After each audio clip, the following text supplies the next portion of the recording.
Welcome to Excess Returns, where we focus on what works over the long term in the markets. Join us as we talk about the strategies and tactics that can help you become a better long-term investor.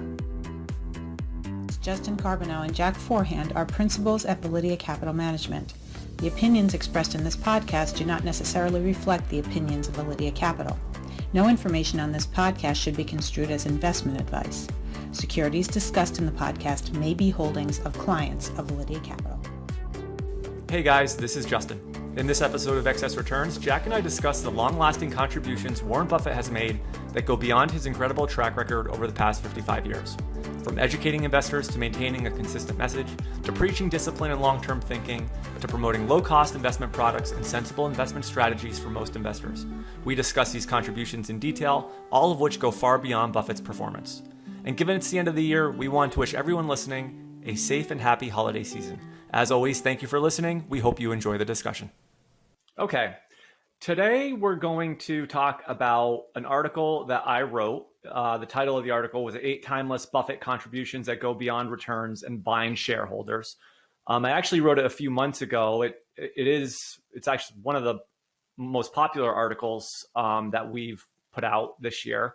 You're usually beating me with the page views on these articles, but this one I think it actually did really well. So I'm pretty psyched about that. But anyway, so the idea for the article, actually, where I got the idea, I had written an article before this one talking about Buffett's long-term performance. But what sort of got me on this kick of talking about Buffett's performance and also thinking about these contributions that he's made that go beyond his performance was actually a discussion I was thinking about this. It was with Wes Gray from Alpha Architect, who we've had in the podcast, Adam Butler from Resolve Asset Management, who we've had in the podcast, and then Tobias Carlisle of Acquirers, multiple and Acquire Funds, who we've also had in the podcast. So these really smart guys were talking about value investing, and Warren Buffett's performance came up.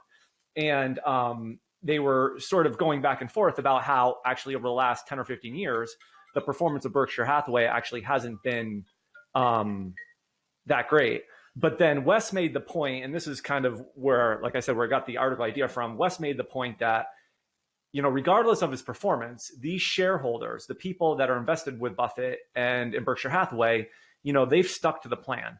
So even though his performance, over the past decade or so hasn't been that great, investors have stayed with him. And so that in of itself is really meaningful because having discipline in investing is very important and one of the, I think, key ingredients to success. So with that being said, I sort of tried to think about what are the things that Buffett does? What are the contributions that he's made to sort of the investing world beyond the phenomenal long-term performance of Berkshire Hathaway? And the first one, and then Jack, I'll let you kind of comment on each and every one of these, but the first one that I kind of came up with is education. So basically what I pointed out to here is that Buffett has been writing, perhaps the best shareholder letters for over whatever it is, 40 or 50 years. He's been writing these, really educational, understandable letters where he talks about his strategy, his criteria for buying companies, what he believes is important to being a long-term successful investor. And then what he also does, and I've never been to a Berkshire shareholder meeting, but he has these meetings where everyone travels to Omaha and, him and Charlie Munger sit up on stage for like 5 hours and answer, questions from shareholders. And one of the things, and then I'll let you comment on this in a sec, Jack, but there was a podcast with David Perel and Jason Zweig where they were talking about Buffett and Munger. And one of the things that Jason Zweig pointed out was that Buffett and Munger have been consistent in their messaging for a very long period of time. So I think that level of consistency is something that's really unique to them. I mean, you hear the same message over and over and over again from Buffett. So anyways, with that, I'll let you sort of come in here. Yeah, what I like about Buffett is he basically says to people, do what I say, not what I do. And, he understands that people want to follow sophisticated investors and they want to follow their approach. And, Buffett is unique in his ability to do the things he does. And so he spends time trying to educate investors about what they should do, not necessarily what he does. And, if you read his letters, he'll talk about things like indexing, and he'll talk about, emotions and biases and the role they play, and, things that we know are the keys to being a successful long-term investor. And, the lessons from Buffett is not, can I figure out how he came to this one investment, and can I mirror his strategy? Can I pick stocks the way Buffett does? Because we can't do that.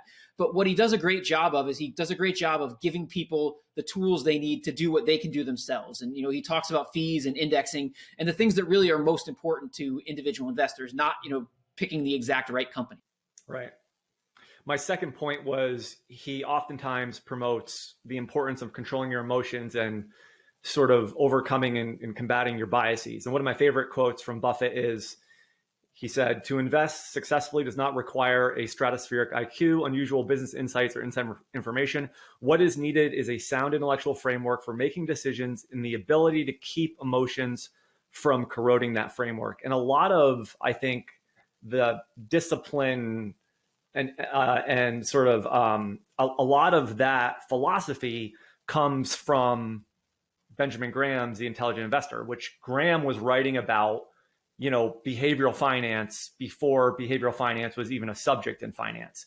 And then Buffett has continued to, build on that sort of discipline, controlling your emotions, and, making sure that you don't let Mr. Market, as they say, get the best of you, because oftentimes it's during those periods of heightened volatility or bear markets where investors let their emotions get the best of them, and that often results in bad decision making. Yeah, we've talked about this before on the podcast. The most important thing about an investment strategy is your ability to stick with it, not necessarily what's in the investment strategy itself. And that gets at this whole idea of emotions and biases. Investors tend to sell at bottoms. Investors tend to bail when they're underperforming the market. And what your average investor really needs is two things. Probably an S&P 500 index fund or a blend of stocks and bonds, and then an automatic investment plan to invest their money periodically, over the long term. And that's basically all they need. So, there's this tendency to want to find these great strategies that, that work great over the long term. And when you do that, whenever you differ from the market, you're going to have these periods where you look a lot worse than the market. And that's where these emotions and biases can come into the equation. So I think that's probably the most important lesson maybe you can learn, is that your ability to control your emotions and biases and to put yourself in vehicles where you're in a position to do that is probably the most important thing for long-term success. Yeah. The third point was being a long-term optimist. And so Buffett has talked about this a lot. And actually in May of this year, when he had his shareholder meeting, he kind of gave the example of the Great Depression. And he was kind of using that as a period where, it was a really tough period for this country, obviously, 25% unemployment. It was a very long recovery economically. And then we went to World War II and all that kind of stuff. But he also has made the point, that in the 20th century, we've had dozens of recessions and bear markets. We've had, double-digit inflation in the late 70s and the 80s. We obviously went through the Great Depression in the 30s. We faced, multiple wars that we've been in. And yet, from basically the early 1900s, the Dow Jones Industrial Average, went from 66 to wherever it is today, something like over 30,000. So his point is, you don't want to, I guess, doubt that the best days of America aren't in the future. And sometimes people, and I think even this year, it was hard to see. And obviously the Fed came in with, unprecedented action and the stimulus. And so, but it was hard to be optimistic in the depths of sort of the pandemic. And no one knew it could have gone the other way, of course. It didn't, at least so far. The market's come back. It's back now to above where it was at the beginning of the year. And so anyways, the point is, just trying to stay optimistic about the long term, and thinking that, the best days of America lie ahead are important if you're going to be investing in U.S. stocks. Yeah, one of the hardest things about investing is if you look back and say, what were the times in history where I should have been the most optimistic? They were the times where you had the most reason to be pessimistic. It's the bottom in 2008 or the coronavirus crisis. The times where you naturally want to be pessimistic are the best times where you need to be optimistic.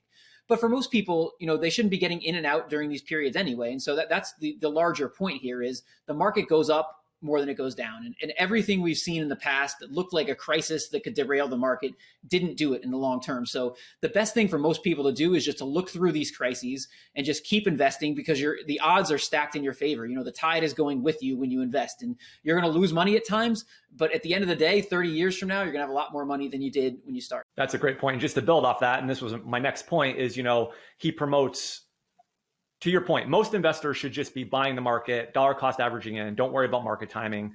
That's, what most investors should do. Buffett does tend to build cash, and he looks to be opportunistic when he is buying stocks. And at the end of 2008, actually after the Lehman collapse in October of 2008, he wrote a piece in the New York Times called Buy America, I Am. And in it, he basically wrote, a simple rule dictates my buying: be fearful when others are greedy, and greedy when others are fearful. So Buffett started buying and putting money to work during the depths of the financial crisis. And so, that just generally, I guess to your point, is those are when stocks are down, when you're in a bear market, that's, oftentimes the best time to be buying stocks because they're effectively on sale. Yeah. And this is my reaction to this was it's easier said than done. Because again, getting back to, if you look at the depths of the financial crisis in 2008, a lot of us thought things were going to get a lot worse than they actually got. When you're in the middle of these things, everything is negative. All the news is negative. The stocks are selling off. What if this crisis gets way worse than it is right now? And the same thing with the pandemic. I mean, the pandemic could have gotten a lot worse, but in these periods, you tend to you tend to think more about the reasons why things could get worse than the reasons things could get better. And that's why this is really hard to do. Sometimes those of us that talk about it, we tend to oversimplify this and say, oh, it's easy. You buy at these bottoms. But the reality is you didn't know it was the bottom at the time. At the time, there was all kinds of bad news. And at the time, things could have got a lot worse. But he's right. I mean, this is the key is you have to be able to stick through these things, and you have to be able to, be willing to buy when everybody else is running for the exits. Right. One of the next point was something that we talked about with Kai Wu, but basically it's like Buffett's evolving investment process, and how over time, he's basically evolved from going from a deep value investor of the Ben Graham type of cloth. So that's like low PE, low price to book stocks, or looking for stocks and looking at their assets, to then I would say a high quality sort of compounding blue chip investor, which, Munger influenced him with that. So Buffett shifted to, buy companies like Coca-Cola and American Express and companies like that were just like, quality companies with competitive moats around their business. And then more recently, he's bought, at least up to a few years ago, he was basically started buying Apple. And now Apple is his largest position. And obviously Apple, as we've talked about on other podcasts, but we'll mention it here, a lot of intangible assets. And so, Buffett has been able to evolve his investment process. I think that's important for investors. It's difficult because I think especially if you have early, and this was one of the points made in the article, I think if you have early successes, it's hard to move away from that. Like I think Buffett, and when he started Berkshire Hathaway in 1965, being a deep value investor, some of his best returns actually came out of that period. But I think as he looked at the business and looked at where the opportunity set was, and also looked at growth and scalability, he realized that, being that type of deep value investor wasn't going to really be sustainable, or he wouldn't be able to find the ideas. And then, so he shifted over time more to the higher quality, and even, is continuing to evolve and develop his investment process. This is something that all the great investors do, but it's one of the hardest things to do, especially when you put yourself out there publicly. So if you put yourself out there publicly as a deep value investor, and then you realize over time, I need to evolve this strategy, it's very hard to go back out there and say, all right, what I was doing is wrong. I need to evolve this for the times. And now, instead of being a deep value investor, I need to incorporate the quality of the company in my process. Or in his case, for a long time, he just said, technology was just too difficult for him to analyze. And then eventually he came around to, all right, I understand Apple. I can invest in Apple. This makes sense for me. And it's been a great investment for him. But that's very hard to do. If you're out there saying, I don't buy technology stocks, it's very hard to pivot and say, all right, now I am buying technology stocks, but it's what you have to do, because every great investor has evolved their strategy over time. You can't take a strategy that worked 100 years ago and run it now without any modifications whatsoever. You can still believe in the principles you believe in, but you've still got to adjust what you're doing over time. Buffett has oftentimes also been very critical of hedge funds or investment products that have very high fees associated with them. And so my next point in the article was, his focus on helping investors understand that, you shouldn't be paying, too much. You got to be very careful about high expensive fee type investment products, like a 2 and 20 type of hedge fund or something like that. Like Buffett has often been very critical of those types of fee structures. And by the way, you can invest in Berkshire Hathaway for 0% fee. So, if you buy Berkshire Hathaway, which is however many holding companies, a bunch of publicly traded stocks, Buffett's capital allocation decisions, you can effectively buy that for no management fee because Buffett doesn't charge a management fee. And you don't even really have to pay commissions anymore either. So anyways, that was the 6th point was sort of his focus on getting investors to pay attention to the fees they're paying. This is something I've come around on because I would always say, all that matters is the net return after fees. And so I would always say, you're right, you can charge a 5% fee if you can produce more than 5% of outperformance over time. And I think I was wrong about that. And the reason I was wrong about that is because you can't identify those types of strategies that deserve those high fees in advance, or it's very hard to reliably do it. And so the one thing you can control is your fees. And so although it's true that if you can charge a 2% fee if you produce more than 2% of outperformance, the strategies that have produced that in the past are not necessarily the ones that are going to produce it in the future. And so as an investor looking at it from the outside, the one thing you can do is keep my fees as low as possible. And that way, if I am wrong about the strategy I'm in, I've at least controlled the one thing I can control. Right. No, that's very important for sure. Yeah. I mean, if you have an investment strategy that's going to give you, let's say 7 or 8%, and you're paying 2% in fees, well, what is that as a percentage? It's like, you're paying whatever it is, 20%, or something like that of your total return in fees. That's just not, that's not a good way to compound your wealth out over time. So the next point, we're almost there. This is number 7, is respecting simplicity. So this was from, I kind of pulled this from Ben Carlson, Ritholtz Wealth Management. He wrote an article, My Too Hard Pile. And it kind of is the idea that I guess on Buffett's desk, there's this sort of bin, and it's his too hard pile. So anything he doesn't understand, he puts it in that pile. And obviously with like technology companies that, Buffett it took him a while to get his arms around understanding sort of these technology companies. And by the way, like a company like Apple or even Amazon, I mean, it might even be less of a technology company than it is, a consumer products company or a retailer, something like that, which I think Buffett actually owns Amazon too. So my point here was just, he has been able to stay within his circle of competence, and, he doesn't get into things that are above his head and that he doesn't understand. And in Berkshire Hathaway's annual letter, he always lists his acquisition criteria out. And it's 5 or 6 different criteria. He basically says he likes to, keep deals simple and straightforward. It needs to be a large firm with long-term earnings power, good return on equity, little debt, and a management team in place that runs a simple business. I mean, those are the things that he looks for when buying companies. And so those are pretty straightforward, pretty simple set of rules and criteria. I fall into this trap all the time in terms of, I should probably have a too hard pile, because I'll look at something like Bitcoin and I'll say, all right, I can figure out Bitcoin. I can read the white paper, and then I can look at all this other stuff and I can figure out whether Bitcoin's for real or not. And I can't do things like that. And I have no business attempting to do things like that. And that's something I've learned over time is, it's good to figure out what you're good at and stay within that. That doesn't mean you can't expand what you're good at over time, but you don't have to have an opinion on everything. Another good example is we've been doing some stuff on the podcast here. We've had people talk about option dealer positioning, and I've gotten deep into this option dealer positioning, trying to figure out how it affects the market. And it's great for me to learn about that, but I shouldn't be investing based on option dealer positioning. There's much smarter people than me who have figured out option dealer positioning. And so I think that's a really good point. You want to understand what you do well, and you want to stick with what you do well. Although you may be able to expand it, you don't want to go down these rabbit holes of things that you probably have no business having an opinion on. Yeah. And then the last point that I sort of had in the article was give back with humility. So, I mean, Buffett, obviously one of the richest men in the world, he's giving 99% of his wealth to the Giving Pledge when he dies.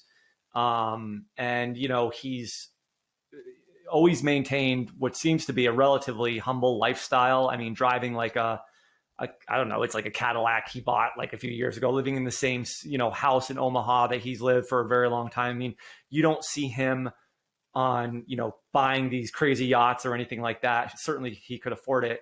And the humility part is also very important to me. I've always admired this about Buffett, and maybe it's easier when you're worth that much to be humble, but he does contribute a lot of his success to luck. I mean, he says lucky genes. He was, born in America. He was born a male. So there a lot of things he attributes, to, I guess, to luck and just the way his life has kind of worked out. He's not sitting there patting himself on the back saying I'm the best investor in the world. He would say, a lot of things had to line up for those, results to actually come to fruition. And he's really rare. I mean, how many billionaires do you see that are not driving around in the fancy cars and having the yachts and doing all this other stuff? The temptation is so strong, as you get more and more money to try to spend the money. And, it's something we definitely should have a lot of respect for him that he has given back. And there's this phrase I heard, saying I heard from someone at one point, which is like, life is not a contest to see who dies with the most money. And I think that's true. So it's important that when you have money, it's important to give the money back to somebody else, not to say, here was my bank account on the day I died. What am I going to do with that? That's of no value to me. So I think it's great that he's given back. I think it's a good example for other people as well. Yeah. So I think when we look back on all of this, what we're going to find, and I'm sure we could probably come up with a dozen other contributions. These are the ones that just stood out to me, that we wanted to share with you guys. And I think, when we think about Buffett, and we actually talk about these things, these contributions are what is important for investors. It's not, the past performance of Berkshire Hathaway is what it is. What's important is to learn from, I think, the things that Buffett sort of has helped us understand and try to incorporate these things as best we can into the way that we invest. And I think if you can do some of those things, it will certainly help make you a better, more successful investor. Yeah, and a lot of billionaires just keep their secrets to themselves, and that's one of the great things about Buffett is he's made a lot of money, but he shares as much as he possibly can with other people about what he's learned along the way, and I think that's great relative to some other people who might be in the same position as him. Yeah, good point. Okay, so thank you guys for watching this episode. We'll see you next time. Thank you. Hi guys, this is Justin again. Thanks so much for tuning into this episode of Excess Returns. You can follow Jack on Twitter at @PracticalQuant. And follow me on Twitter at JJ Carbonneau. If you found this discussion interesting and valuable, please subscribe in either iTunes or on YouTube, or leave a review or a comment. We appreciate it.